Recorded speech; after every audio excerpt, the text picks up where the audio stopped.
Entonces yo creo que ya podemos iniciar para aprovechar bien el tiempo. Buenas tardes a todos y todas. Muchas gracias por conectarse. Bueno, aquí está este proceso de coaching a cargo de José Bayeukin. Es para hablar un poco sobre las diferentes oportunidades que existen para el financiamiento de proyectos, principalmente un financiamiento no reembolsable de cooperación, poder saber y interpretar cómo participar en diferentes convocatorias, como fue el caso del proyecto de MUEVE, poder conocer estos aspectos. Ellos traen un esquema interesante de opciones. También les van a mostrar oportunidades que se han ganado ya en Costa Rica, y esto nos va a permitir que cada una de las municipalidades pues puedan aprender y abrir esa puerta hacia lo que es recibir financiamiento o captación de fondos de carácter extranjero. Así que bueno, los dejo con Euken y Joseba. Les cuento a Euken y Joseba que Gaby e Ingrid de la municipalidad que recibió representa a la municipalidad de Tibás, que también recibió fondos del INPA, de la Unión Europea. Entonces ellos también pasaron por este proceso. Entonces también ahí después nos pueden contar su experiencia. Bueno, los dejo con Euken y Joseba, y no sé si será, bueno, ahí pase lista, pero no sé si lo dejamos así o se presentan, ustedes deciden. Como tú veas, Sofía, si ya se conocen, seguimos. Yo creo que sí, creo que casi todos se conocen, no puedo decir aquí alguien que no, así que yo creo que más bien se presentan ustedes y empezamos. Adelante. Vale, bueno. Buenas tardes en Costa Rica, buenas noches aquí en España. Desgraciadamente solamente podemos ver a dos personas a través de la cámara, con lo cual no podemos identificar quién se echa un poco un siesteo, lo que es la somnolencia postprandial después de haber comido, y nos quedamos un ratito todos tranquilos, casi con los ojos. Pero estoy convencido que ni Alonso, ni Ingrid Sandoval, ni Eida, ni Loreli, bueno, Eida por supuesto, seguramente se van a dormir, porque si no los vamos a ver. Bueno, tras esta yo creo que broma, si os parece, lo que podemos hacer es bajarnos una presentación, unas slides, y bueno, comentarlas un poco. A ver, espera un momentito. ¿Me dejas? Sí, en teoría. ¿Puede ser? Ahora, sí. Gracias.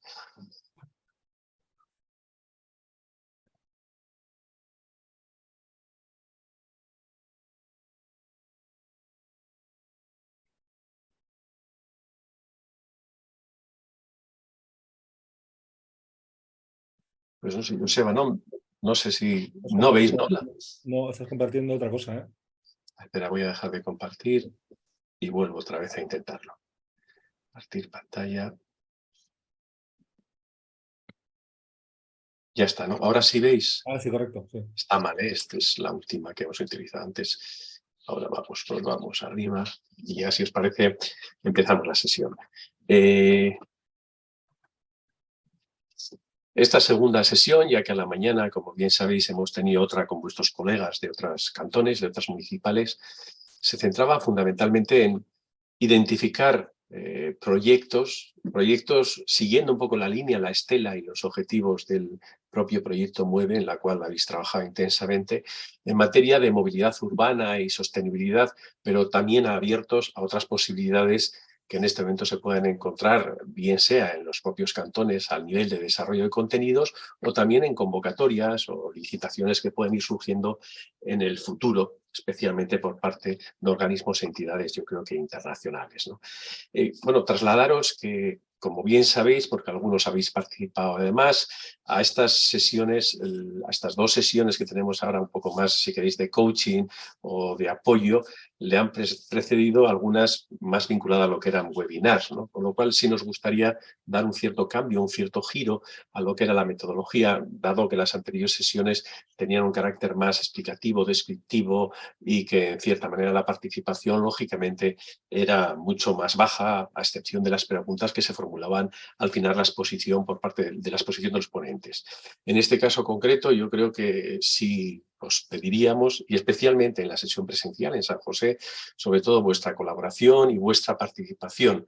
Yo creo que a mayor participación seguramente podréis encontrar un mayor aprovechamiento a estas 2 sesiones de coaching y luego también una mayor rentabilidad en lo que puede ser la identificación y definición de proyectos, ¿no?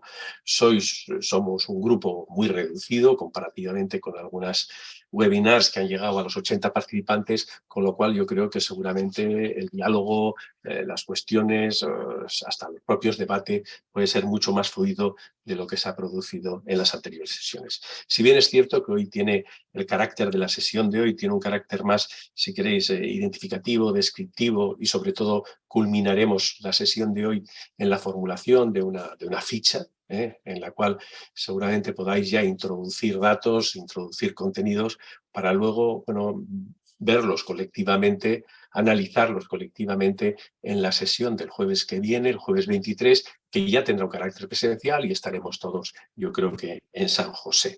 Si me permitís, perdonadme, pero en la presentación me imagino que algunos conocéis a Joseba y yo creo que también a mí, pero seguramente no conocéis a Paola Bota, que es una experta precisamente en temas de financiación internacional y que está integrada en un gran consulting, en una gran empresa de aquí, española, de Pamplona, y que en este momento está excelentemente posicionada en la captación de fondos europeos. De hecho, yo creo que en los rankings que suelen surgir y publicarse habitualmente se sitúa entre las 5 primeras empresas en captación de fondos europeos en el ámbito, pues, de la innovación, de la investigación, etcétera. No sé si, Paola, estás por ahí o... Estoy, Eugen, mil gracias. Perdona al principio porque tenía que haber Nada, encantada de saludaros y bueno, un poco como comenta Eugen, soy Paola, yo soy consultora en innovación y trabajo en Zabala Innovation y precisamente pues eso, somos expertos en ayudar a los clientes un poco a prepararse, a aplicar a convocatorias o fondos europeos, fondos internacionales y luego un poco a gestionar esos proyectos. Así que bueno, estoy aquí un poco para apoyarle y a ver si os podemos ayudar. Encantada, gracias, Eugen. Gracias, Paola.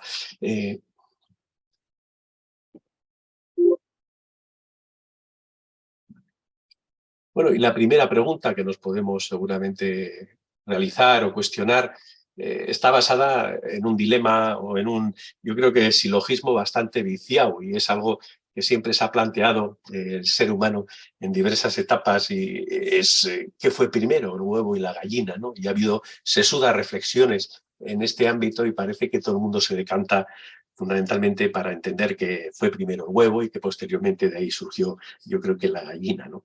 Yo creo que si trasladáramos esto a la materia que hoy nos ocupa, lo que nos podremos preguntar es, oye, ¿es más importante identificar una convocatoria y a partir de ahí me activo, me revoluciono y empiezo e intento presentar un proyecto, una propuesta competitiva que tenga opción? ¿O es más interesante lo contrario? Es decir, disponer de proyectos y que con esos proyectos luego podamos lanzar un radar para ver si identificamos alguna iniciativa que realmente pueda encajar en nuestros propios intereses, ¿no? Nuestro pensamiento yo creo que es bastante claro, ¿no? En el sentido de que tenemos que tener proyectos, tenemos que profundizar en este campo, seguramente a futuro disponer hasta una cartera de proyectos y a partir de ahí salir al mercado de la financiación nacional e internacional, fundamentalmente para la captación. En la sesión anterior, antes también ponía yo creo que un par de ejemplos, ¿no? Fundamentalmente vinculados muchas veces a la precipitación que nos lleva a conseguir fondos externos, ¿no? A lo que es el propio cantón, el propio ayuntamiento, ¿no? Y ponía como ejemplo uno de ellos, pues ya de hace 15 o 20 años, cuando tuve la posibilidad de hacer una exposición, yo creo que era en el ámbito del emprendizaje, y verdaderamente fui a Andalucía y en un municipio más grande, cercano a los 100.000 habitantes. La verdad es que después de la exposición, pues el alcalde de ahí, el alcalde de este municipio, me llevó, yo creo que además orgulloso, a enseñarme el nuevo centro de aprendizaje que se había construido con la plata, con el dinero en aquel momento de la Unión Europea. Realmente me quedé al ver el centro desolado, y no desde la perspectiva arquitectónica, es decir, porque era un edificio excelente, ¿no? Contaba hasta con algunas paredes de mármol, etcétera. Yo creo que estaba muy bien diseñado y seguramente muy bien ejecutado, sino porque estaba vacío. y porque realmente ese orgullo del alcalde única y exclusivamente reflejaba el continente y no el contenido con el cual podría surgir. Con lo cual, en este ámbito yo creo que siempre la reflexión es clara. Trabajemos sobre el contenido y luego ya vendrá el continente, ya vendrá la infraestructura, ya vendrá lo que está fuera de, pero lo demás yo creo que es difícil llegar y alcanzar a ello. Y otro elemento que también ponía anteriormente como ejemplo y que está muy vinculado también a las subvenciones, ¿no? Y en algunos casos son subvenciones, como aquí determinamos que son subvenciones condicionadas, pues son subvenciones bajo las cuales, sobre todo en el marco fundamentalmente de lo que son las ayudas a nivel nacional, pues no son ayudas que realmente te dejan la oportunidad de poder asignarlas o libremente poder, digamos, incorporarlas e integrarlas en lo que es el presupuesto, sino que vienen condicionadas para actuaciones muy concretas, ¿no? Y en este sentido, otra de las anécdotas que trasladaba era un colega que trabajó bastantes años en lo que era la Diputación de Granada, ¿no? Tuvieron un proyecto estratégico para apoyo a los municipios. Y en uno de estos paseos que dio él por la propia provincia, pues hablando con un alcalde paseando por su municipio, pues le enseñó un polideportivo que habían construido, especialmente pues, para desarrollar actividad física, competiciones y cosas de este ámbito, ¿no?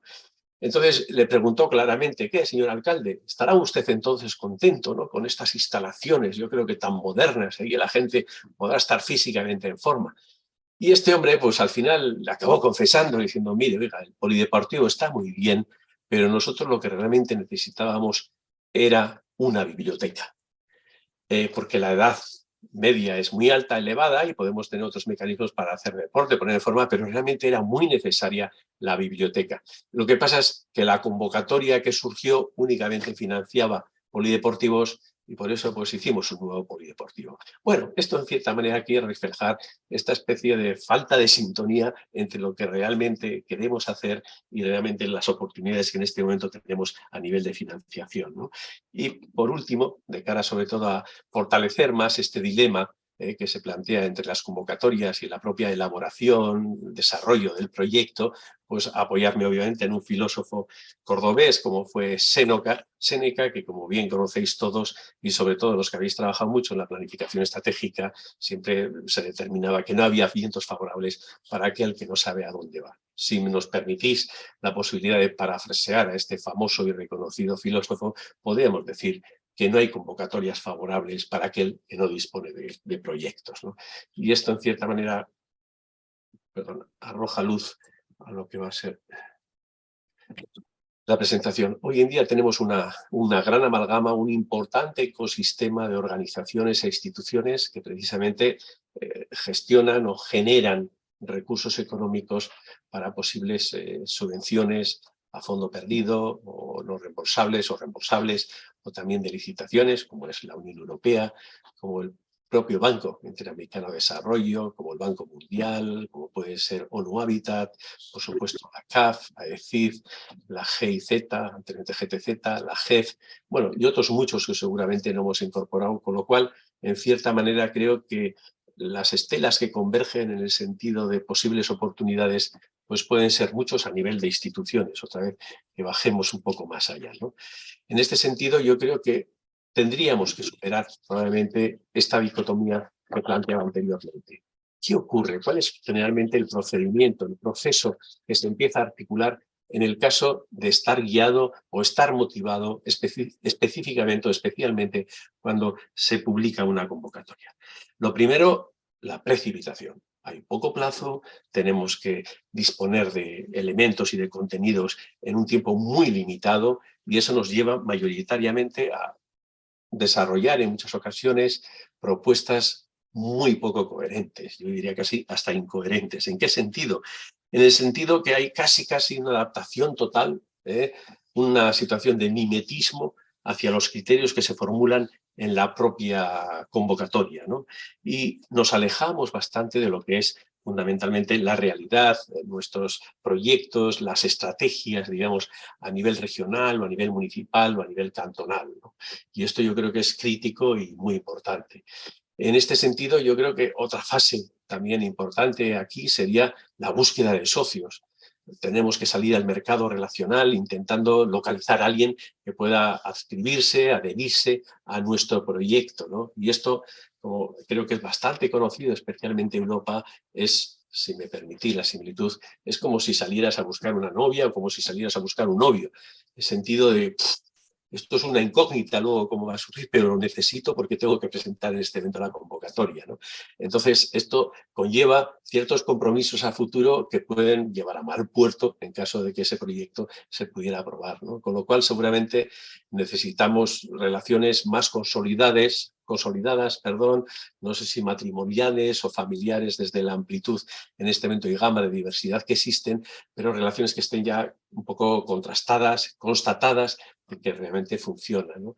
En estas ocasiones muchas veces también lo soportamos exclusivamente en potencialidades, porque nos faltan a veces elementos, sobre todo para mecanismos para la ejecución, ¿no? Y obviamente eso debilita notablemente la propuesta y sobre todo la certeza en la ejecución de que lo que decimos vayamos a hacer. Mayoritariamente algunos de estos intentos acaban en muchas ocasiones en una evaluación negativa, ¿no? Y esto conlleva en reiterados fracasos cuando has presentado 2 o 3 propuestas, no merece la pena porque realmente no nos aprueban ningún proyecto, nos desmotivan. Por otro lado, yo creo que también quedan las responsabilidades, creo que bastante diluidas en cuanto a, bueno, no se sabe muy bien, al final, bueno, tenemos seguramente un rapport, un informe de evaluación y los criterios por los cuales han desestimado la propuesta, pero tal vez cae en un vacío a nivel organizativo, a nivel de estructura organizativa del propio municipio, en este caso, ¿no? Y también no podemos obviar los recursos humanos en cuanto a tiempo que muchas veces dedicamos y también en algunas ocasiones los recursos económicos, esa pequeña partidita en el ámbito de la maquetación que hemos asignado o en el ámbito fundamentalmente de la consultoría para que nos ayude, nos eche una mano un poco casi con plazos muy limitados en lo que puede ser la elaboración y la propia transcripción del proyecto, ¿no? ¿Qué tendríamos o cuál sería seguramente un escenario ideal, ¿no? Pues tener no un proyecto, sino casi digamos que un banco de proyectos, ¿no? Que esos bancos de proyectos estuvieran también vinculados y relacionados con la estrategia cantonal. Cuando vemos un planteamiento de una buena conexión, una buena interrelación, digamos, entre lo que es el proyecto concreto y hacia dónde va mi municipio, hacia dónde va el cantón, hacia dónde va la región, yo creo que es un elemento importantísimo, ¿no? También en muchas ocasiones nos enfrentamos a proyectos de enorme dimensión, ¿no? Y la convocatoria, igual a la hora de correlacionarla, tiene una dimensión mucho más pequeña, ¿no? Con lo cual, este tipo de macroproyectos seguramente tendría capacidad de desagregarlos, de generar pequeñas parcelas, de deconstruirlos de cierta manera, para que luego sea más asimilable por parte de líneas de financiación que en este momento están en el mercado, ¿no? También yo creo que es crítico un poco la delimitación de las responsabilidades, no solamente por el hecho del fracaso, sino especialmente en el caso de que la propuesta y el proyecto se aprueben, ¿no? Y realmente qué rol nos asignamos cada uno y realmente cómo vamos a poder cumplir.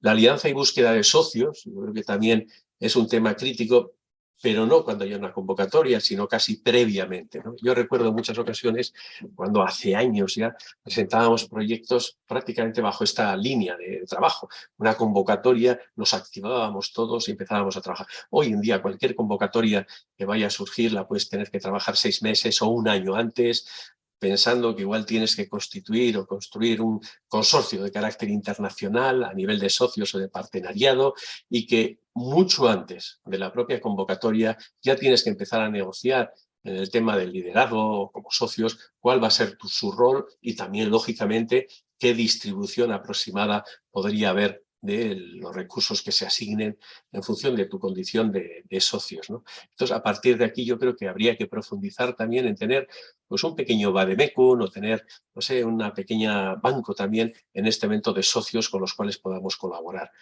En los dos aspectos, en los ámbitos de corte y de carácter más sectorial, es decir, en ámbitos muy determinados de actividad, pero luego también otro que es crítico y que a veces responde sobre todo a la responsabilidad de las personas y que, como bien sabemos, a veces organizaciones e instituciones tan plurales como un ayuntamiento, con una, digamos, diversidad de departamentos y de personas, creo que también la localización de personas responsables a veces son muy relevantes en la conformación de este tipo de proyectos, ¿no? Un tema también que es fundamental en caso de que nos decantemos por esta línea de elaboración de proyectos sería nuestra capacidad de flexibilidad, ¿no? Y esta flexibilidad no es ilimitada. No somos Nadia Comaneci, ni estamos en este momento en el ámbito de la gimnasia, tenemos una flexibilidad total. ¿Qué va? Tenemos que buscar un equilibrio ponderado.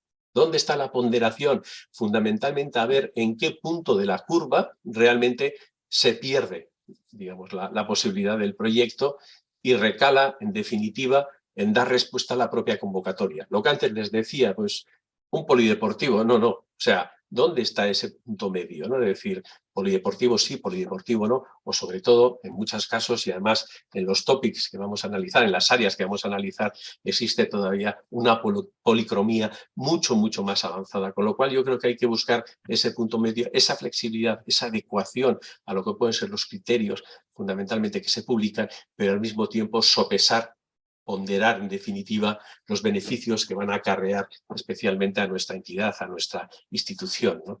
También yo creo que la elaboración previa de proyectos nos da un soporte, una buena base para plantearnos qué somos capaces de hacer y excluir las potencialidades que siempre están sujetas o están muy mal valoradas fundamentalmente en los criterios de elección, en este momento de selección de proyectos o de propuestas, ¿no? Es más, yo creo que se puede aprender mucho cuando en algún caso, aunque tengamos un proyecto bien formulado, nos lo deniegan porque no alcanza ese umbral, digamos, de aprobación por parte de la entidad concesionaria de la ayuda, ¿no? Pero de ahí tenemos que aprender, de ahí fundamentalmente tenemos que revisar claramente cuál es la evaluación y sobre todo plantearnos que esto es un aprendizaje y es un aprendizaje para que podamos presentar mejores proyectos en nuevas convocatorias. Y en este sentido, por ejemplo, uno de los últimos proyectos más importantes en mi carrera profesional era un proyecto de Lighthouse, que era precisamente de ciudades con una dotación de unos 30 millones de euros. Y recuerdo que en la primera convocatoria realmente nos quedamos a las puertas, es decir, no fue aprobado el proyecto, pero especialmente aprendimos mucho. Y en la siguiente convocatoria, en la segunda convocatoria, creo que salimos como primera de las iniciativas aprobadas por parte de la propia comisión, ¿no? Y es verdad que esto es un proceso y esta es una fase. Seguramente, perdonadme un poco por la sinceridad, la aprobación hasta puede ser lo más sencillo, digamos, de todo este proceso, porque en lo que realmente entramos es en el reto, ¿no? En el gran reto de lo que es la gestión posteriormente en caso de aprobación. Dejarme acabar este pequeño DAFO un poco en términos de convocatorias y de proyectos, pues hablando de que yo creo que ningún buen proyecto en este momento que sea viable y que tenga un cierto carácter innovador va a carecer de oportunidades de financiación en el mercado de las subvenciones o de las propias, yo creo que ayudas, ¿no? Yo creo que tal y como está además moviéndose el mundo, también en la iniciativa privada, entendemos que realmente lo que tiene valor es el proyecto, es el intangible, es el capital humano, es el capital intelectual y está muy por encima en este momento del capital financiero, dado que existen, yo creo que recursos, mucho recurso económico en este momento en la búsqueda, fundamentalmente de proyectos de interés, proyectos interesantes, ¿no? Entonces, yo creo que este sería, reitero, un pequeño DAFO y si me permitís, me gustaría, porque en muchas ocasiones, yo creo también cuando estamos en Costa Rica, no, la Unión Europea nos ha financiado este proyecto, pero sí me gustaría daros un par de pinceladas de qué es la Unión Europea. Muchas veces hemos utilizado ese término, hemos manoseado ese término, pero sí que es verdad y decir, bueno, ¿y esto cómo funciona realmente una estructura tan potente como es en este momento la Unión Europea? Bueno, pues trasladaros que básicamente la Unión Europea se dota, digamos, de 7 organismos internos, ¿no? Uno de ellos, y yo creo que el más importante y tiene un carácter legislativo, es el Parlamento Europeo. El Parlamento Europeo lo componen y lo integran los parlamentarios electos por parte de los 27 países. Algunos de vosotros recordáis cómo hasta hace muy poco tiempo éramos 28 y ahora son 27 con el tema con la salida de la Unión Europea de Reino Unido con motivo del Brexit, ¿no? Entonces, digamos que esto se integra por 705 parlamentarios y aquí, bueno, estos parlamentarios luego se integran digamos, en grupos políticos, ¿eh? No son grupos políticos nacionales, sino grupos políticos de carácter general. Pues hay socialdemócratas, hay socialistas, hay el grupo de los verdes, y cada uno de los electos, digamos, se integra en cada uno de estos grupos. El mandato son de 5 años, con lo cual nosotros aquí, en toda la Unión Europea, en todos los países de la Unión Europea, tenemos elecciones al Parlamento Europeo cada 5 años, y digamos que estos 705 parlamentarios, se distribuyen entre aquellos países que tienen más, que vienen a tener unos 96 en este momento parlamentarios, que es el caso de Alemania, y los que tienen menos, pequeños países tipo Luxemburgo, Malta, me parece, que solamente tiene 6. Y la sede se localiza mayoritariamente en Bruselas, y luego también tiene algunas sesiones en Estrasburgo. Y este sería un poco el órgano legislativo, por entendernos. Y el órgano ejecutivo sería la Comisión Europea. A veces nosotros también, en nuestra jerga, y vosotros mismos en el propio proyecto Mueve, hablamos de la Comisión Europea, etc. Estas son los que ejecutan. Estos realmente son la función ejecutiva. Y tiene un primer plano ejecutivo con un componente más político, que son sus 27 comisarios, cada uno de un país, y de estos 27 comisarios, 18 cumplen la función exclusivamente de comisarios, mientras que tenemos un presidente y 8 vicepresidentes, ¿no? En este momento, como bien sabéis, tenemos una presidenta, von Leyen, siempre tiene un nombre rarísimo, pero bueno, quiero decir que es una presidenta, y luego de ahí ya tienes la estructura técnica, y la estructura técnica fundamentalmente se distribuye en direcciones generales. 4 grandes grupos de direcciones generales, agricultura, medio ambiente, etcétera, y luego todavía hay, digamos, se esparce cada una de ellas, digamos, en nuevas direcciones, en otras direcciones generales. Por ejemplo, el programa Mueve pertenecía a una dirección general que se llamaba EuropeAid, y que hoy en día ha sido cambiado solamente el nombre. Es International Partnerships, pero bueno, que cumple esta función. Y luego también, ya a título más específico, surgen muchas líneas de actividad que están vinculadas a las agencias, ¿no? Pues, o sea, la Agencia Europea, pues, yo qué sé, de la calidad, a la Agencia Europea de las patentes, a la agencia, y estas se distribuyen ya en todo el territorio. Los países licitan, por entendernos, y cuando se toma una decisión se localiza en alguno de estos países estas agencias. Al margen de estos dos, digamos, organismos que integran la Unión Europea, tendríamos luego lo que es el Consejo de Europa. El Consejo de Europa, seguramente habrán visto ustedes alguna vez en el noticiero, se reúnen todos los jefes de Estado, los 27 jefes de Estado, cuando realmente abordan un tema crítico, o a veces por urgencia, ¿no? Por determinados temas, con la guerra de Ucrania, o en este caso con el COVID, etcétera, etcétera, ¿no? Se adoptan algunas conclusiones, pero, digamos, hay un presidente propio del Consejo de Europa, y luego la presidenta es la misma que la de la Comisión Europea, Ursula von der Leyen. Y luego tendríamos, pues, el último, digamos, mecanismo, el último organismo, que es el Consejo de la Unión Europea. No es el Consejo de Europa, sino que es el Consejo de la Unión Europea, que viene fundamentalmente representados por los ministros de cada país. Y entonces los ministros asisten a estas reuniones en función, obviamente, de la temática, si es salud, si es economía o lo que fuera. Con una salvedad, y es que la presidencia en este caso no se localiza en Bruselas ni en Estrasburgo, sino que la presidencia es rotatoria y pasa por los 27 países que en este momento integran la Unión Europea, ¿no? Adoptan algunas medidas de carácter legislativo y se coordinan mayoritariamente.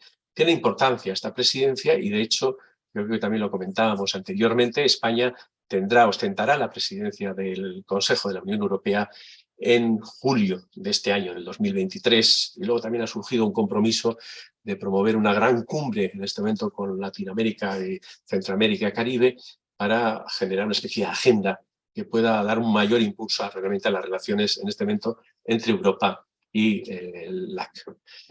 Y luego existen 3 organismos que más que nada tienen un componente interno, tienen un componente de gestión, que es el Tribunal de Justicia de la Unión Europea. Cada vez que hay una denuncia y superas tu nivel del Estado o de la nación concretamente en los tribunales superiores de justicia, tienes otro órgano de apelación, que es el Tribunal de Justicia de la Unión Europea, y luego también el Tribunal de Justicia de la Unión Europea, digamos, que determina qué países están incumpliendo y qué medidas tienen que poner para que no se les imponga sanciones en concreto. Mayoritariamente las sanciones que se aplican tienen un carácter y un componente económico. No vas a tener recursos en este momento dedicados, orientados. El caso más claro, el de España hace 2 días, concretamente para la liberación de ciertos recursos de un plan que existe especial para la lucha contra la crisis y que tenía que recibir España, se le dijo, si no hacen ustedes eso, desarrollan un plan fundamentalmente para la jubilación que sea sostenible en el tiempo, no van a obtener estos recursos. Se aprobó el plan recientemente en España, se elevó a la Unión Europea y en este momento, con la aprobación de la Unión Europea, se liberarán todos esos fondos. Esto, bueno, en el caso concretamente de algunos países como Hungría o como puede ser Polonia, que realmente, bueno, son países que rozan en algunas leyes, sobre todo el tema de los derechos humanos, unas democracias muy consolidadas, también sirve para presionar y para que realmente, digamos, entre un poco en el carril, digamos, o en la línea fundamentalmente de respeto máximo, sobre todo a los derechos humanos y la democracia.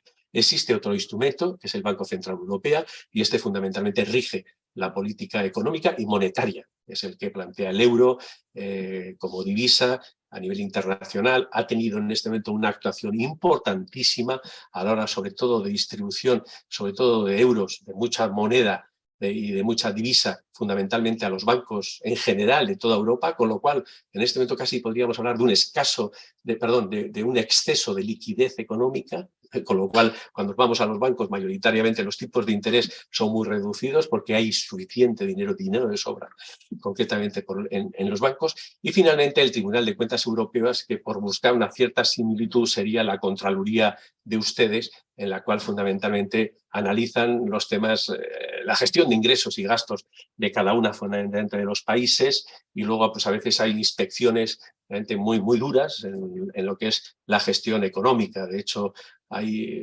una especie de comando que se denomina los hombres de negro, que suelen viajar, y bueno, tuvieron una actuación especialmente en Grecia, cuando se le hizo casi un bypass a Grecia, sobre todo en el tema de los recursos y regularizar un poco una situación escandalosa, pues yo creo que fue importante. No obstante, sí me gustaría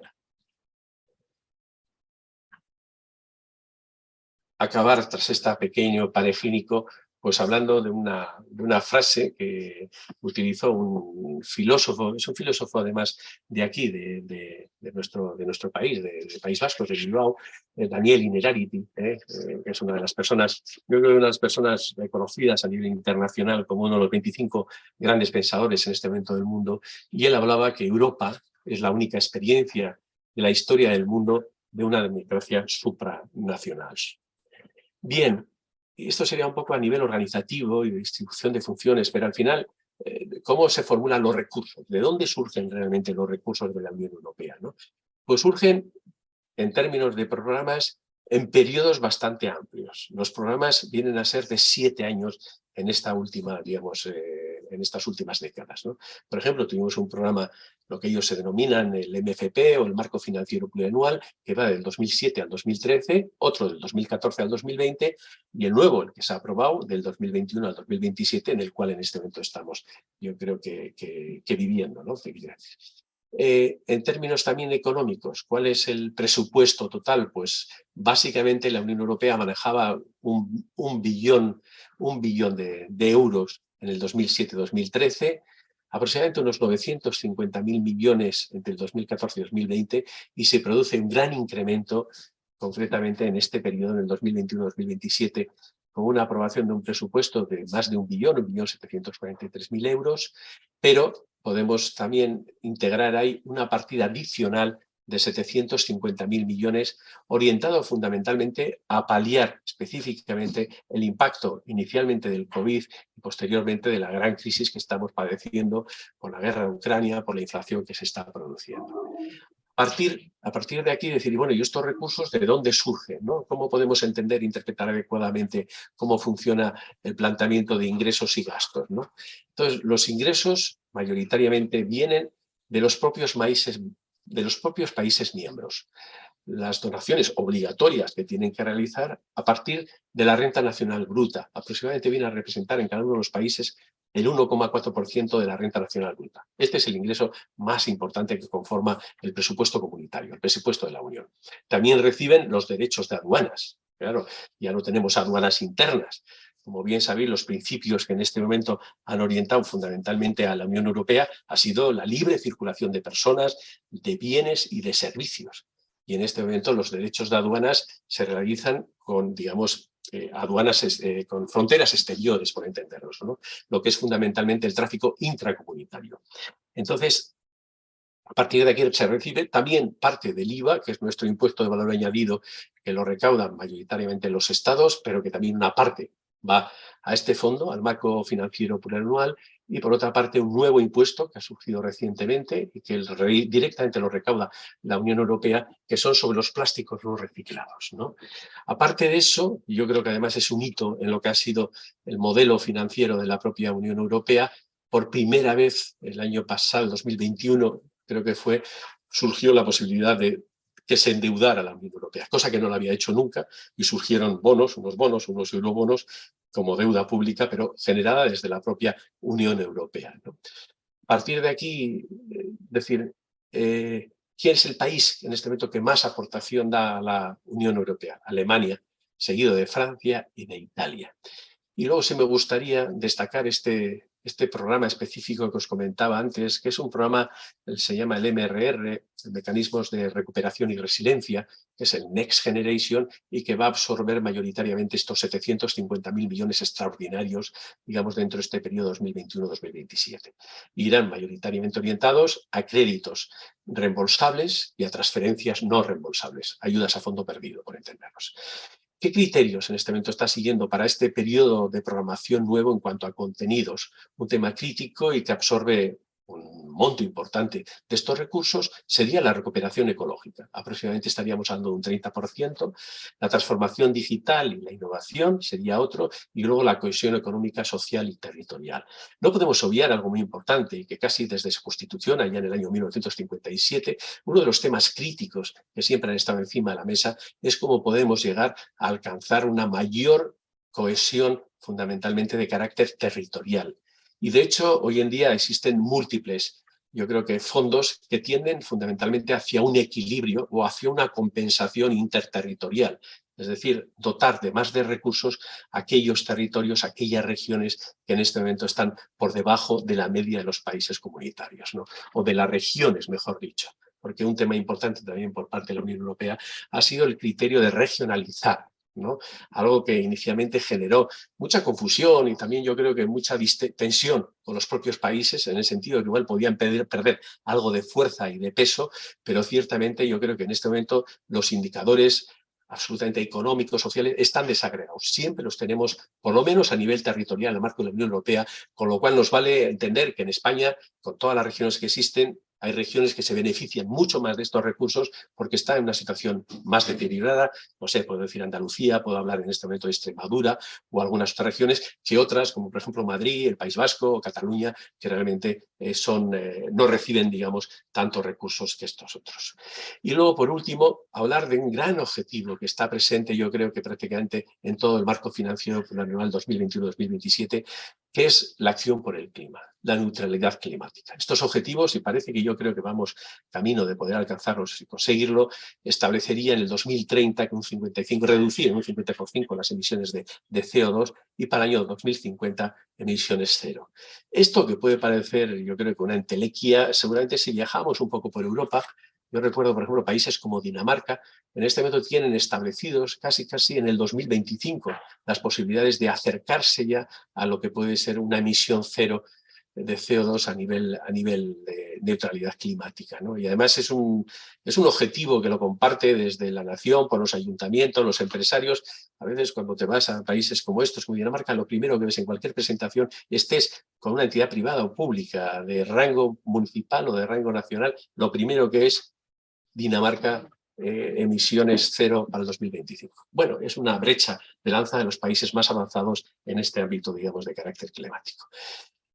¿Por qué hemos hablado de Europa? Pues obviamente por una razón, porque el proyecto MUEVE, el cual en cierta manera nos concita, en torno a esta, pues está cofinanciado por la Unión Europea, tal y como mencionaba anteriormente, a través de la Dirección General de Cooperación Internacional y Desarrollo, actualmente la International Partnerships. Yo creo que luego también Europa ha hecho un importante esfuerzo en este momento de ayuda oficial al desarrollo, ¿no? De hecho, en los datos del 2019 que aportaba la OCDE y el Comité de apoyo al desarrollo, de ayuda al desarrollo, sí se planteaba que el 55% de toda la ayuda mundial provenía o bien de la Unión Europea o bien de miembros de la Unión Europea, de países integrantes en el marco de la Unión Europea, ¿no?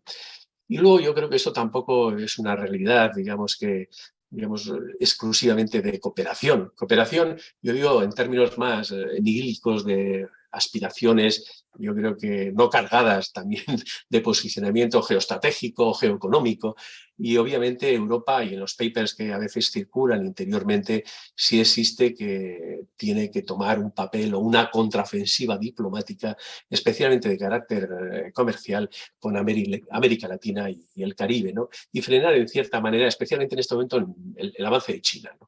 Yo creo que es un tema bastante, yo creo que crítico y que está sobre todo en la mente y en el debate político por parte de los miembros de la Unión Europea, ¿no?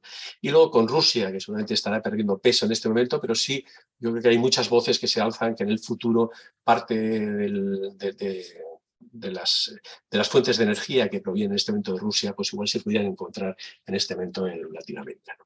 Es más, yo creo que ha habido avances importantes, ¿eh? Concretamente, en el 2019 se firma un acuerdo con Mercosur, pues, Brasil, Argentina, Paraguay y Uruguay, fundamentalmente para crear una especie de mercado único, digamos, entre las dos partes del Atlántico. Sería, yo creo que el mercado único, digamos, o un hito en el ámbito de la cooperación multilateral, ¿no? Y estaríamos hablando casi de un escenario de 800 millones de personas a ambos lados del Atlántico, ¿no? La verdad es que la primera labor que se abordó precisamente para constituir un poco este mercado único estaba vinculado a las barreras arancelarias. Y en este sentido ahí sí se levantaron ya los intereses más nacionales de países como Francia, como Bélgica, como Austria, que querían proteger sobre todo su parcela, digamos, de carácter agrícola o también ganadera, ¿no? Y a partir de ahí yo creo que el pacto sigue más o menos congelado, pero es una iniciativa interesante, ¿no? Y reitero que podría abrir expectativas en este momento, yo creo que al mayor mercado. Me refiero de colaboración multilateral, ¿eh? No, hay países como China que internamente tiene un mercado obviamente superior, ¿no? Y luego yo creo, lo decía antes, es importante este compromiso que por lo menos ha adoptado el gobierno español, que antes de que tengamos las elecciones a finales de año, que es el desarrollar una agenda integral con América Latina y el Caribe bajo su presidencia en una cumbre que está prevista que se pueda realizar en el segundo semestre de este año. Del presupuesto que veíamos anteriormente, la Unión Europea destina más de 110.000 millones en este momento a la cooperación o a la acción exterior, ¿no? Que significa un incremento importante también, el 13% respecto a lo que fue el periodo anterior. Y fundamentalmente esto se articula a través de dos instrumentos, lo que es Europa Global y luego un instrumento de ayuda de preadhesión. Este segundo instrumento yo creo que tiene escasísimo valor, a excepción de aquellos países que ya han solicitado o tienen un acuerdo de preadhesión. Países como Turquía, países como Serbia, recientemente Ucrania, que ha pedido su ingreso, su incorporación a la Unión Europea. Estas ayudas fundamentalmente lo que sirven es para armonizar la velocidad, por entendernos, los trenes de uno y otro, en ámbitos absolutamente diversos. Testeo de la democracia, testeo en este momento de las características fiscales de cada uno de los países, el sistema fundamentalmente judicial. Bueno, todos estos ámbitos yo creo que son los que conforman y van orientados a este tipo de ayudas encauzadas a la preadhesión, ¿no? Y yo creo que el más importante, sin lugar a dudas, sería el de Europa Global. Pero bajemos detenidamente un poco a lo que puede ser en este momento Costa Rica, y tenemos en lo que es el acuerdo plurianual, lo que puede ser el programa plurianual, que reitero que no es la única línea de financiación europea, ni mucho menos, pero en el acuerdo 2021-2027 inicialmente está contemplada una cuantía de 14 millones de euros para su país, para Costa Rica. Básicamente, ¿sobre qué eje, sobre qué líneas se basa, digamos, este tipo de instrumento? Yo priorizaría fundamentalmente estas tres. Una de ellas es la recuperación verde, pues todo lo que habíamos antes de la transformación ecológica, transición ecológica, que también venía en el marco fundamentalmente europeo, el tema de la digitalización e innovación, y luego también trabajar sobre las causas de la migración y el desarrollo de zonas transfronterizas, ¿no? Y ver seguramente, pues, no sé, su peso especialmente de migraciones que proceden de Nicaragua o en este momento entiendo de Venezuela, para poder actuar sobre este tipo de colectivos. Y digamos que sobre esta base, sobre estos instrumentos de cooperación con Costa Rica, ¿cuáles son las líneas de canalización de estos fondos, ¿no?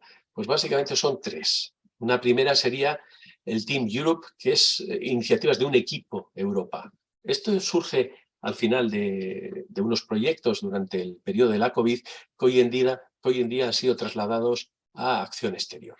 Estos, digamos que Grupos Europa, lo que desarrollan son los mecanismos, que son los TEIs, y que en el caso concreto de Costa Rica sería el Green Development, ¿no? A partir de ahí, en este momento conforman este, digamos, equipo Europa para Costa Rica, concretamente Holanda, Francia y España, y algún otro tipo de organismos. Estamos pendientes, es verdad que algunos TEIs se han aprobado, pero estamos pendientes un poco de la publicación para poder aportarles seguramente más información en el futuro. Otra línea también importante sería el Fondo Europeo de Desarrollo Sostenible, que se basa fundamentalmente en dos instrumentos. Uno es el blending, que estaría canalizado a través de subvenciones o ayudas reembolsables y ayudas no reembolsables a fondo perdido, y otro todo es el ámbito de las propias garantías, que tiene sobre todo un componente empresarial, ¿no? Entonces, digamos que estos fondos no los gestiona directamente la Unión Europea, sino que lo hace a través de terceros. Mayoritariamente son agencias nacionales vinculadas al desarrollo, como puede ser la ECI, en el caso de España, la AFD, en el caso de Francia, etcétera, ¿no?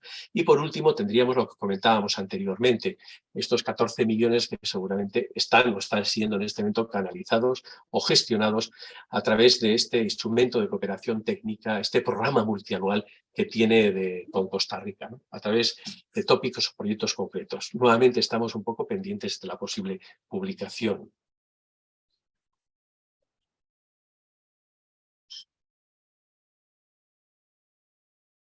Bien, pero esto no significa solamente esperar, sino también leer un poco de la historia, ¿no? De lo que ha sido últimamente, por ejemplo, alguna de las ayudas. Y aquí lo que hemos venido es hacer una pequeña recesión de algunas ayudas que han ido surgiendo, por ejemplo, en estos últimos años. En el 2021, concretamente en el ámbito de la Green Europe, salió todo el tema de asistencia técnica para la integración de líneas maestras o de líneas estratégicas combinando medio ambiente, biodiversidad, cambio climático, etcétera, etcétera. Otra que salió y venció el plazo en el año 2022 y tenía una dotación de 8 millones, también está vinculado al apoyo técnico y a la asistencia a los programas Euroclima para Latinoamérica y el Caribe.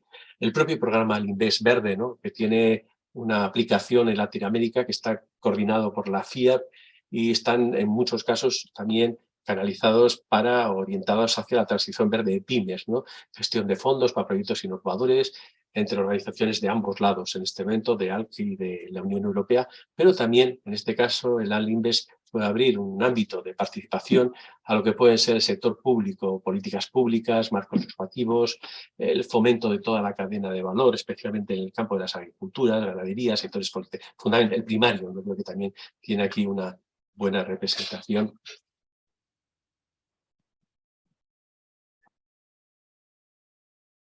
Y aquí sí me gustaría trasladaros brevemente algunas de las líneas de trabajo ya a nivel de estos organismos intermedios, como puede ser la Agencia Española de Cooperación Internacional, la ECI, ¿no? De hecho, se ha venido firmando estos últimos años un acuerdo de cooperación avanzada España-Costa Rica. ¿Por qué? Porque se entiende que el país no es un cooperante tradicional, no es un cooperante receptor en este momento de fondos, pero sí puede disponer de otro rol importante en lo que puede ser la cooperación triangular, en la cual mayoritariamente tengamos un socio europeo y por otro lado pudiéramos tener un socio en Costa Rica que hace de puente o tercero fuera de Costa Rica, etcétera, ¿no? Entonces, bueno, yo creo que ese es un rol que, reitero, no es de cooperante de carácter tradicional, o también en la relación sur-sur, en lo que teóricamente se denomina, como bien sabéis, la norte-sur, era la que se identificó en su día como países desarrollados hacia países no desarrollados, y luego países no desarrollados. Se toma un referente geográfico, pero seguramente no tiene mucho valor. Pero bueno, yo creo que en ambos podría entrar, probablemente en este momento, yo creo que Costa Rica, ¿no? En su condición de cooperante pues, no tradicional, ¿no? ¿Qué áreas incorpora en este momento este acuerdo de cooperación? Pues el tema de transición ecológica nuevamente, la digitalización y la innovación, las migraciones, el género, igualdad y cultura y desarrollo. Pero básicamente que los tres primeros epígrafes prácticamente son recurrentes en la mayoría de entidades u organizaciones. Por ejemplo, ¿qué iniciativas tenemos en este momento encima de la mesa? Pues un programa como es el Adelante 2, que es de cooperación triangular. Es decir, Unión Europea, lo que os comentaba anteriormente, de lo que es fundamentalmente cooperación circular, es decir, un socio europeo, un socio de Costa Rica y otro de América Latina o el Caribe, ¿no? Entonces, estos fondos, como muchos otros, y hay que analizar la postura de Mideplan, pues están mayoritariamente canalizados a través de ellos, ¿no? Parece que la ayuda que se comprometió el propio AECI, que son recursos también nos vienen de los FEDs, de lo que decíamos de terceros que vienen por parte de Europa, vendría a ser un montante de 1,2 millones de euros aproximadamente. Luego existe otro proyecto, también vinculado a la ECIF, que es un programa, bueno, de menor dotación, pero tiene especialmente ayudas para estudios técnicos, formación, en muchos casos, formulación de programas de urbanismo, que han salido concretamente 2 convocatorias y están previstas que surjan 3. Se denomina el Live City Live, ¿no? Y está pendiente en este momento la 3ª convocatoria. De hecho, uno de los cantones, como es la ciudad de Cartago, participó y tuvo aprobado un proyecto de estas características, reitero, con un proyecto que se denominaba Vivienda para Todos, ¿no? Entonces, estamos también pendientes de que surja una 3ª convocatoria.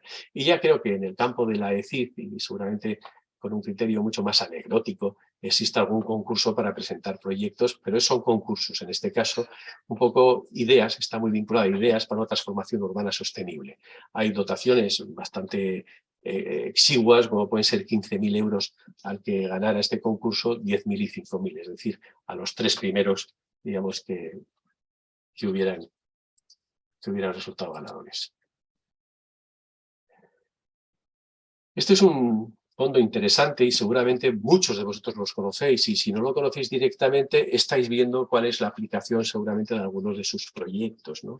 Es concretamente el Fondo para el Medio Ambiente Mundial, el FEMAP, o en términos anglosajones el acrónimo GEF, ¿no?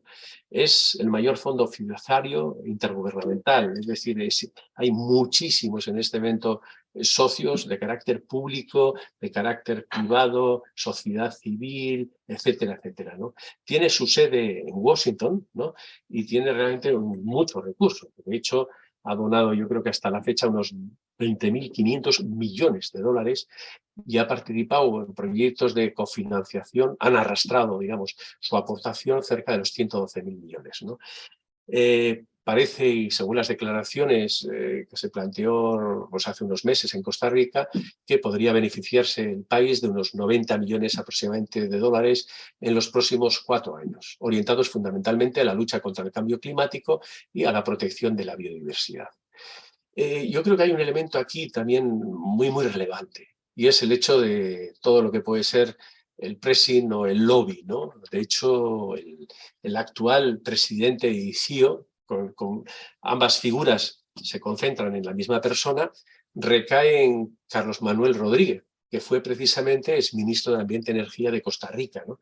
Entonces, bueno, pues es un personaje que a veces hay, no sé si hay alguna manera de vincular su identidad y su procedencia en este momento, por lo menos a consultas, o poder intentar traducir esto en términos de oportunidades o por lo menos información que pueda facilitar seguramente el acceso a las mismas, ¿no? De hecho, yo creo que parte de estos recursos ya están asignados. Muchos de vosotros estáis, me imagino que apoyando o habéis colaborado o conocéis, ¿no?, el proyecto que se denomina Transición a una economía verde urbana generando beneficios ambientales globales, que se está desarrollando en el gran área metropolitana de San José, pues a través de medidas de planificación sostenible, reformas, etc. El Ministerio de Ambiente y Energía, en este caso concreto, fue el encargado de liderar la iniciativa y luego lo trasladó o está siendo implementada por el programa, por el PNUD, en definitiva, y también por la Organización de Estudios Tropicales, ¿no? De hecho, yo conozco a personas que estaban trabajando ya pues desde el anterior mandato presidencial, que ya se incorporaron en este momento a este trabajo con el PNUD. En todo caso, aquí queda un sesgo de unos 5 millones que teóricamente o lo están dedicando o los van a dedicar a los programas de ciudades sostenibles, ¿no? Y este es por lo menos una línea que habría que hacer una monitorización o seguimiento de este tipo de recursos. Los solicitantes, en el caso del GEM, de este Fondo del Medio Ambiente Mundial, pues son los ministerios, pero también yo creo que específicamente se dice del acceso de los gobiernos locales, y en un caso concreto el Instituto Costarricense de Electricidad.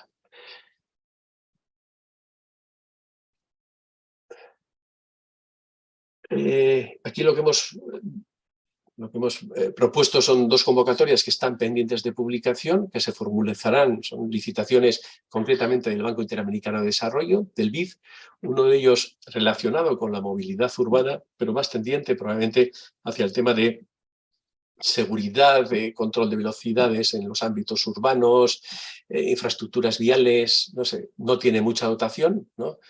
Son $200.000 y está pendiente de publicación, ¿eh?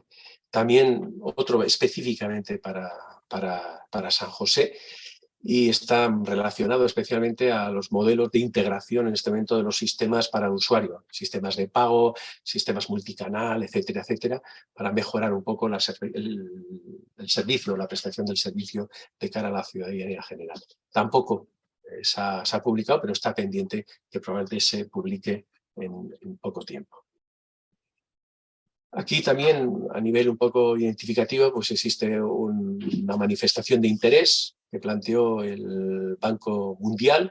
Esto no es propiamente una convocatoria como en sí, sino casi un previo para que alguien le traslade en este momento al Banco Mundial, que decir, mire, yo tengo interés en este momento en participar en esta iniciativa. Y luego ya cuando surge, cuando se publica probablemente la licitación, la convocatoria, ya se accede fundamentalmente con el proyecto. En este caso, lo que se planteaba era la evaluación un poco para los autobuses eléctricos en el área metropolitana de San José, pero reitero que todavía están en un ámbito previo, en el ámbito de manifestación de interés. También hay por ejemplo, este está abierto, concretamente también es del Banco Mundial, y es la evaluación del impacto del IDAP. El IDAP es una especie de indicador y estudios internacionales que se realiza en torno a la situación de los viales, de las carreteras, por entenderlos, ¿no? Y luego también hay un plan que surge especialmente, yo creo que es de la ONU, que en este momento lo que hace es fundamentalmente velar por la seguridad de los viales en carretera, etcétera, etcétera, ¿no? Está dotado de $300.000 y próximamente yo creo que está abierto todavía hasta el 30 del 6. Y luego hay el Fondo de Población de Naciones Unidas, que seguramente habría que bucear un poco más allá, pero sí para el periodo 2023-2027, y este es un periodo reciente, con lo cual los niveles de educación serán bajísimos, estarán empezando ahora a articularlos, y tendríamos 2,7 millones para recursos ordinarios y, por otro lado, la modalidad de cofinanciación a otro tipo de recursos. Esto básicamente, pues, unido. De todas formas, os pasaremos la presentación, pues ha unido a ayudas que ha sacado el Banco Centroamericano para la Integración Económica, el CABEI, o la propia GIZ, la GIZ, la francesa, y hay un programa pequeñito, que lo he mencionado también a la mañana, en la cual fundamentalmente hay una convocatoria orientada en este momento a temas de convocatorias, coloquios y simposios de alcance municipal. Entonces, yo creo que se puede realizar algún tipo de convocatorio, pero creo que la dotación es pequeña, son $140.000 o $150.000, y hoy están muy orientadas fundamentalmente a organizaciones culturales o comunitarias o pueblos originarios, etcétera, para poder financiar, ya reitero, encuentros, congresos, jornadas y asambleas. Y más allá de esto, yo sí le dejaría, Paola, no te has dormido todavía, ¿no? No, sigo aquí. Que nos explicara un poco uno de los programas más importantes en Europa, que también tiene un canal, una entrada, un acceso, fundamentalmente como socios a latinoamericanos, que es el programa Europe 2020, ahora ya redenominado Horizonte Europa. Paola, si no te importa, te dejo. Claro, gracias, Euken. Sí, bueno, como dice Euken, Horizonte Europa es el programa más grande que tiene ahora mismo la Unión Europea dentro del nuevo marco que comentó Euken al principio de la sesión. Es el programa que incluye un mayor número de convocatorias y que abarca, digamos, todos los temas, ¿no?, que se pueden financiar con fondos europeos, desde salud hasta innovación, movilidad, industria, bueno, está todo incluido en Horizonte Europa. Entonces sí que consideramos fundamental poder transmitiros, ¿no?, hoy el mensaje de que Costa Rica es un país elegible, y las organizaciones y las municipalidades en este caso pueden ser elegibles de participar en las convocatorias de Horizonte Europa. Como veis en pantalla, para participar en un proyecto y para que un proyecto sea elegible, es necesario que participen en el desarrollo de ese proyecto entidades que pertenezcan a un mínimo de 3 países distintos de Estados miembros de la Comisión Europea, pero adicionalmente a ello también pueden entrar como socios en el consorcio entidades de un poco lo que llamamos terceros países, ¿vale? Y Costa Rica sería uno de estos países elegibles, ¿vale? ¿Qué es lo importante para poder participar dentro de Horizonte Europa? ¿Qué cosas debéis tener en cuenta? En primer lugar, hay que tener, ¿no?, ese trabajo detrás, que es un poco el que he ido comentando Euken durante toda la sesión, de, bueno, voy a trabajar, ¿no?, en ese banco de proyectos, voy a definir qué proyectos tengo, qué recursos tengo, qué es lo que quiero conseguir y tener eso ya preparado, definido. Eso me va a ayudar muy bien también a seleccionar las líneas de interés dentro de Horizonte Europa. El programa de Horizonte Europa ya tiene publicados sus programas de trabajo para los próximos 4 años. Nosotros podemos descargar directamente el programa de trabajo de Horizonte Europa en movilidad y saber qué convocatorias hay, qué proyectos se van a financiar. Si yo previamente ya definí mis proyectos, puedo de una manera mucho más fácil y asertiva seguramente identificar también cuáles son mis líneas de interés para prepararme, ¿vale? Son proyectos normalmente que necesitan muchos meses de preparación, con lo cual todo el trabajo previo que se haga antes es muy bueno y fundamental, diría yo. Para verificar la elegibilidad administrativa, en este caso sí que dependerá de cada convocatoria y es algo que hay que analizar caso a caso, porque en algunas los consorcios tienen que estar formados por pequeñas, por ejemplo, por pymes, ¿no?, pequeñas empresas, en otras deben ser organizaciones, en otras tiene que haber organizaciones sin ánimo de lucro. Eso ya dependerá de cada caso en particular. Pero lo que es muy importante, y va a ese punto anterior, es que creemos y que trabajéis un poco esa red de aliados, ¿no?, en el país. Y para bajar esto y hacerlo un poco de forma más operativa, lo que estáis viendo ahora en pantalla es una herramienta que desarrollamos nosotros en Zabala Innovation, y es una herramienta que lo que hace es integrar bases de datos europeas sobre proyectos que se están desarrollando bajo ese framework, ¿no?, de Horizonte Europa, dentro de ese programa y dentro de ese marco. Si buscamos, por ejemplo, por organizaciones y ponemos a Costa Rica como país, veis que hay un total de 42 organizaciones ahora mismo que están participando en programas europeos, ¿vale? Veis en primer lugar a la Universidad de Costa Rica, el Instituto Tecnológico, veis la Facultad Latinoamericana de Ciencias, pero bueno, si siguiéramos haciendo scroll hacia abajo, veríais que hay otro tipo de organizaciones. La herramienta además nos puede decir a qué tipo de proyectos se están presentando. Pues si veis un poco a la izquierda, hay organizaciones que se están presentando a proyectos y convocatorias de Erasmus, que trabajan normalmente temas de educación. Es lógico, viendo también, ¿no?, las organizaciones que veis que se están presentando. Hay otros que están trabajando temas más de innovación, que están relacionados con los FP7. Podemos ver también en cuántos proyectos está cada una de las organizaciones que queremos analizar y también el grant o la cantidad que han recibido. Si pasamos a la siguiente, Euken, por ejemplo, para que vean, por favor, otro ejemplo. Si entramos dentro de la Universidad de Costa Rica, la herramienta, ¿no?, nos ofrece información sobre exactamente en qué proyectos están trabajando. Bueno, vemos, por ejemplo, el primer proyecto que habla de Integrated Management Strategies para mitigar el impacto en, no sé, el segundo proyecto trabaja más cuestiones de nanotecnología, ¿vale? Podemos analizar exactamente en qué tipo de proyectos está la organización, en qué años ha recibido la financiación y sobre todo, si os fijáis a la izquierda, os dice que la universidad está participando en 22 proyectos, que participa en 21 y que coordina 1, ¿vale? Esto también es muy significativo porque podemos sacar información sobre, bueno, están 21 proyectos y coordina 1.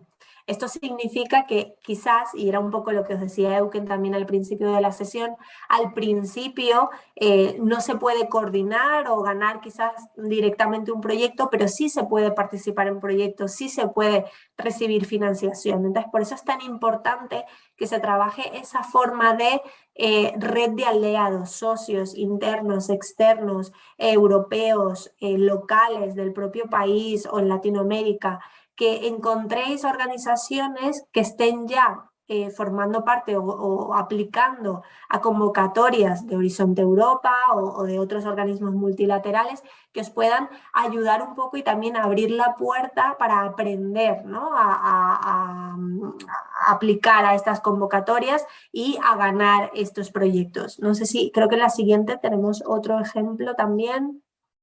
Por ejemplo, aquí el Centro Agronómico Tropical de Investigación y de Enseñanza están proyectos completamente distintos. Ellos en este caso particular están en 7 proyectos y están participando en 7, pero no coordinan ninguno, ¿vale? Esto significa que han encontrado a esos partners que les han abierto la puerta a participar. Entonces, por nuestra parte, este es el mensaje.